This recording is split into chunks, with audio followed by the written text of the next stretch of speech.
రేవంత్ కొత్త టార్గెట్ పెట్టుకున్నారా?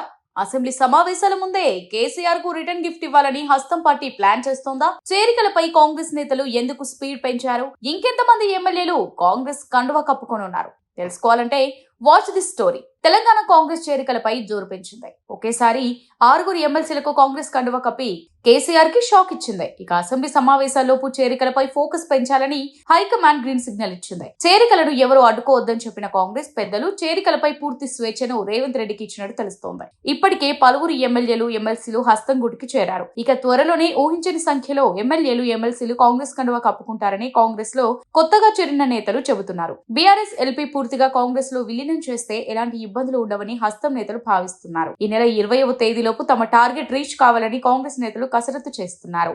ఇటీవల జరిగిన అసెంబ్లీ ఎన్నికల్లో కాంగ్రెస్ పార్టీ నుంచి 64 మంది ఎమ్మెల్యేలు గెలుపొందారు. ఇక కంటోన్మెంట్ ఉప ఎన్నికల్లో కాంగ్రెస్ అభ్యర్థి శ్రీ గణేష్ గెలుపొందడంతో కాంగ్రెస్ ఎమ్మెల్యేల సంఖ్య 65కు చేరింది. ఇక బీఆర్ఎస్ పార్టీ నుండి గెలుపొందిన 9 మంది ఎమ్మెల్యేలు ఒక్కొక్కరిగా కాంగ్రెస్ పార్టీలో చేరారు. Khairatabad MLA Danam Nagender, station Ghanpur MLA Kadiyam Srihari, Bhadrachalam MLA Tellam Venkatrao, Banswada MLA Pocharam Srinivas Reddy, Jagtial MLA doctor Sanjay Kumar, Chevella MLA Kale Yadaiah, Congress Gadwal MLA Bandla Krishnamohan Reddy, Rajendranagar MLA Prakash Goud, Serilingampally MLA Arikepudi Gandhi పార్టీలో చేరారు. దీంతో కాంగ్రెస్ ఎమ్మెల్యేల సంఖ్య 74కు చేరింది. శాసనసభలో మెజారిటీ ఉన్న మండలిలో కాంగ్రెస్ బలం చాలా తక్కువ. కీలకమైన బిల్లులు పాస్ చేసుకోవడానికి మండలిలో బలం తప్పనిసరి. దీంతో ఎమ్మెల్సీలపై కూడా కాంగ్రెస్ దృష్టి పెట్టింది. ఎన్నికల ముందు మండలిలో కాంగ్రెస్ పార్టీకి కేవలం జీవన్ రెడ్డి మాత్రమే ఎమ్మెల్సీగా ఉన్నారు. అసెంబ్లీ ఎన్నికల ముందు పట్నం మహేందర్ రెడ్డి, కూచుకుల దామోదర్ రెడ్డి కాంగ్రెస్ పార్టీలోకి వచ్చారు. ఇక ఇటీవల జరిగిన ఎమ్మెల్యే కోట ఎమ్మెల్సీలుగా బల్మూరు వెంకట్, మహేష్ కుమార్ గౌడ్ కాంగ్రెస్ పార్టీ తరపున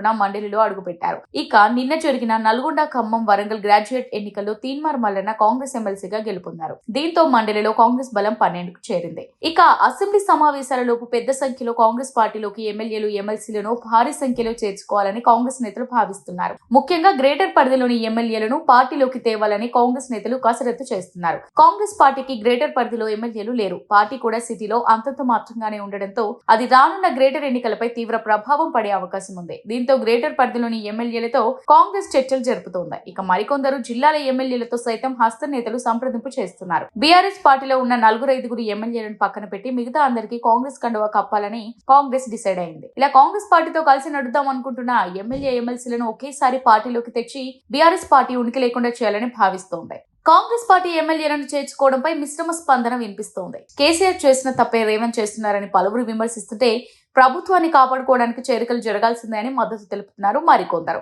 మొత్తానికి ఈ చేరికలు రానున్న కాలంలో కాంగ్రెస్ పార్టీపై ఎలాంటి ప్రభావం చూపుతాయో చూడాలి.